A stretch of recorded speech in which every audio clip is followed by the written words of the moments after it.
જય શ્રી કૃષ્ણ દર્શક મિત્રો, મારી યુટ્યુબ ચેનલ અમૃતવાણીમાં આપ સૌનું હાર્દિક સ્વાગત છે। આજે આપણે આ વિડીયોમાં સાંભળીશું પુરુષોત્તમ ભગવાનનો માસ, પવિત્ર માસ જેને આપણે પુરુષોત્તમ માસ કહીએ છીએ। જે માસમાં આપણે દરરોજ પુરુષોત્તમ માસનો એક અધ્યાય અને એક વાર્તા સાંભળીશું। જો આપને મારો વિડીયો પસંદ આવે તો ચેનલને લાઇક, શેર અને સબસ્ક્રાઇબ કરો, જેથી નવા આવનારા વિડીયોના નોટિફિકેશન તમને મળતા રહે અને મારા વિડીયો આપ સુધી તુરંત પહોંચી શકે। બોલો શ્રી પુરુષોત્તમ ભગવાનની જય। બોલો શ્રી વિષ્ણુ ભગવાનની જય। ઓમ નમો ભગવતે વાસુદેવાય। પુરુષોત્તમ માસ કથા અધ્યાય 2 સાંભળીશું। નારદજીનો પ્રશ્ન। સૂત પુરાણીના વચનો સાંભળી બધા ઋષિ મુનિઓ તેમને ધન્યવાદ આપવા લાગ્યા। કથા કહેવામાં કુશળ એવા મહાન જ્ઞાની વિદ્વાન સૂત પુરાણી પાસેથી પોતાને કથા સાંભળવા મળશે એમ જાણીને તેઓ ઘણા ખુશ થયા। શૌનક મુનિ બોલ્યા, આપ શ્રી વ્યાસજીના શિષ્ય છો, તેમની પાસેથી આપે સાંભળેલ કોઈ હરિકથા અમને કહો, જેનાથી અમારું ચિત્ત પવિત્ર બને અને મન પ્રસન્ન રહે અને જગતનું કલ્યાણ થાય। આથી સૂત પુરાણી બોલ્યા કે હે મુનિ શ્રેષ્ઠો, તમે ઉત્તમ હોવા છતાં મને ભગવત કથા કહેવાનું કહો છો, તે મેં શ્રી વ્યાસજીના મુખેથી જે સાંભળ્યું છે તે મારી સમજણ મુજબ તમને કહું છું।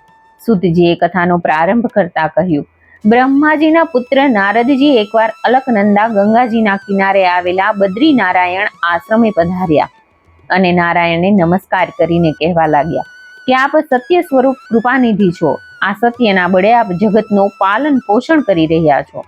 આપ સાક્ષાત નારાયણ હોવા છતાં તપશ્ચર્યા કરી મૃત્યુલોકના માનવીઓને બોધ આપો છો, પરંતુ તેમને હજુ બોધ લાગ્યો હોય તેવું તેમ લાગતું નથી।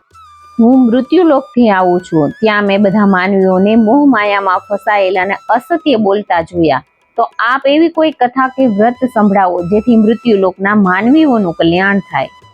આ સાંભળી નારાયણ હસીને બોલ્યા, તમે પણ માનવીઓને મોહપાશમાંથી ઉગારી શકો તેમ છો, છતાં તમે આવ્યા જ છો તો વ્રજવાસી શ્રી કૃષ્ણની કલ્યાણકારી કથા સાંભળો। હે નારદજી, શ્રી કૃષ્ણની બાળલીલા, રાજલીલા આદિ તો તમે જાણો જ છો। આજે હું તમને પુરુષોત્તમ ભગવાનની કથા સંભળાવું છું। આ પુરુષોત્તમ મહાત્મ્યની કથાનો મહિમા એટલો મોટો છે કે તે કહેતા પાર ના આવે।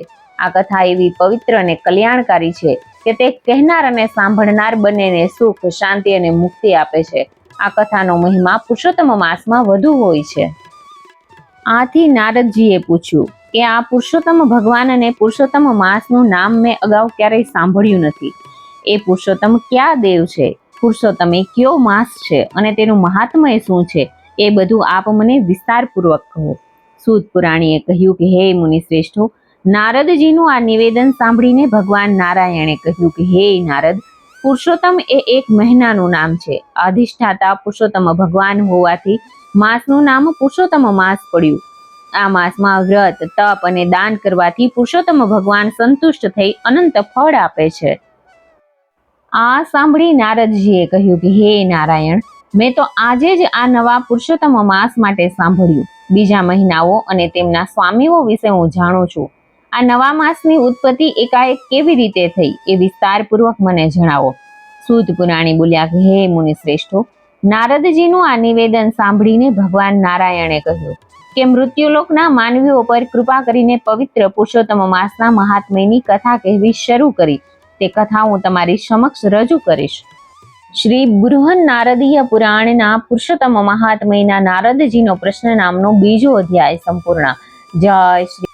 અહીં આપણે પુરુષોત્તમ માસ કથાનો અધ્યાય બીજો સાંભળ્યો। હવે પુરુષોત્તમ માસમાં સાંભળવામાં આવતી વાર્તા સાંભળીશું, સાસુ વહુની વાર્તા। એક ગામ હતું। ગામમાં સાસુ વહુ રહે, ખાધે પીધે સુખી, વ્રત તપ કરે, ધર્મ ધ્યાન કરે। એવામાં પાવન પુરુષોત્તમ માસ આવ્યો। સાસુએ વ્રત આદર્યા। ગામની સઘળી સ્ત્રીઓને વ્રત કરતી જોઈ વહુને વ્રત કરવાની ઈચ્છા થઈ। સાસુને વાત કરી તો સાસુ છણકો કરીને બોલે કે જોઈ જોઈ મોટી ભક્તાણી, ઘરમાં બેસીને ધર્મ ધ્યાન કરો, જુવાનીમાં નદીએ નાહવા ન જવાય। બિચારી વહુ શું બોલે, એણે તો મન વાળી લીધું અને ઘેર બેઠા બેઠા વ્રત આદર્યા। કહેવતમાં કહ્યું છે કે મન ચંગા તો કાથરોટ મેં ગંગા। વહુ તો કાથરોટમાં પાણી ભરીને સ્નાન કરે, લોટો પાણી રેડતી જાય અને પુરુષોત્તમ પ્રભુનું નામ લેતી જાય। પછી આંગણામાં બેસીને વાર્તા કરે। રસ્તેથી કોઈ બ્રાહ્મણ નીકળે તો પાય પૈસાની દક્ષિણા આપે। એક દિવસની વાત છે, સાસુ નદીએ નાહવા ગઈ। નાતા નાતા જમણા હાથની આંગળીએ પહેરેલી વીંટી પાણીમાં પડી ગઈ. સાસુ તો ઘાંઘી થઈ ગઈ. બહુ ગોતી પણ વીંટી ન મળી એટલે સાસુ લમણે હાથ દઈને ઘેર આવી. આ બાજુ વહુ કાથરોટમાં પાણી લઈને સ્નાન કરે છે. સ્નાન કરતા કરતા કાથરોટમાં વીંટી દેખાણી. વહુ તો તરત ઓળખી ગઈ કે આ તો મારા બાઈજી એટલે કે સાસુની વીંટી છે. નક્કી ભૂલી ગયા હશે. સાસુ ઘેર આવ્યા એટલે વહુએ વીંટી દઈને બધી વાત કરી. સાસુને અચરજ તો ઘણું થયું પણ છણકો કરીને વીંટી લઈ લીધી. બીજા દિવસે નદીમાં નહાતા નહાતા ડોકનો હાર પડી ગયો અને સાસુને તો ધ્રાસકો પડ્યો. કથા વાર્તા સાંભળવાનું પડતું મેલી સાસુ તો હાર શોધવા લાગી. પણ મસાણે ગયેલા મળદા જેમ પાછા ન આવે તેમ પાણીમાં પડેલો હાર ન મળ્યો. સાસુ તો ભાગ્યને ભાંડતી ઘેર આવી. ઘરમાં પગ મૂકતા જ વહુએ હાર સાસુના હાથમાં આપતા કહ્યું કે માજી, આ મને કાથરોટમાંથી મળ્યો છે. હવે સાસુની આંખો ચાર થઈ. આવું ચડિતર તો ન તો જોયું ન તો જાણ્યું. વસ્તુ નદીમાં ખોવાય અને નીકળે કાથરોટમાં. નક્કી આ વહુ ચૂડેલ છે, મેલી વિદ્યાની જાણકાર છે. સાસુના ગભરાટનો પાર ન રહ્યો. ચૂડેલના શા ભરોસા? ભૂખી થાય તો ગળે બેસીને લોહી પીવે. કાલે છૈયા છોકરા થશે. ચૂડેલ વહુ ભરખી જશે તો વંશ વેલો નહીં રહે. એ તો ગઈ રાજા પાસે જઈને વાત કરી કે મારા છોકરાની વહુ ચૂડેલ છે, માન્યમાં ના આવે એવા ચડિતર કરે છે. ભૂરાટી થશે તો આખા ગામને ભરખી જશે, માટે એને ચૂડીએ ચડાવી દો. રાજા ઘણો ભલો અને દયાળુ હતો. એ બોલ્યો કે માજી, મારે પુરુષોત્તમ વ્રત છે. આ પવિત્ર માસમાં મારાથી કોઈની હત્યા ન થાય, માટે આ મહિનો પૂરો થવા દો. ઉજવણું થઈ જાય પછી એ ચૂડેલનું ડોકું ધડથી જુદું કરી દઈશ. સાસુ તો ઘેર આવી. મહિનો પૂરો થયા પછી રાજાએ યજ્ઞ કર્યો. 1008 વરુણ નોતર્યા. આખું ગામ યજ્ઞના દર્શને આવ્યું. વહુ બોલી કે બાઈજી, હું આવું. યજ્ઞના દર્શન થાય તો ભવ પાર થવાય. ત્યારે સાસુ છણકો કરતા બોલી કે બેસ ચૂડેલ. વહુને તો રડવું આવી ગયું. સાસુના ગયા પછી વહુ પણ છાની માની યજ્ઞના દર્શન કરવા આવી અને સંતાઈને દર્શન કરવા લાગી. પૂર્ણાહુતિના સમયે યજ્ઞમાં શ્રીફળ હોમાતા જ પુરુષોત્તમરાય પ્રગટ થયા અને છેવાડે ઉભેલી વહુને પાસે બોલાવીને આશીર્વાદ દીધા. પછી હાથ જોડીને ઉભેલા રાજાને કહ્યું કે હે રાજા, આખા ગામમાં સાચા ભાવથી મારું વ્રત એકમાત્ર આ સ્ત્રીએ જ કર્યું છે. માત્ર એને દર્શન દેવા માટે જ હું પ્રગટ થયો છું. વહુને આશીર્વાદ આપીને પ્રભુ અંતર્ધ્યાન થયા.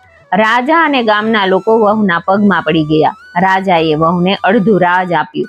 સાસુના પસ્તાવાનો પાર ન રહ્યો અને વહુએ સાસુને પણ માફી આપી. આખી જિંદગી સુખ સમૃદ્ધિ ભોગવી અંતકાળે વહુ પોતાના પતિ સાથે વૈકુંઠમાં ગઈ. હે પુરુષોત્તમ પ્રભુ, તમે જેવા ભોળી વહુને ફળ્યા એવા સૌને ફળજો. જય શ્રી પુરુષોત્તમ ભગવાન, જય શ્રી વિષ્ણુ ભગવાન. મને સાંભળવા માટે ધન્યવાદ.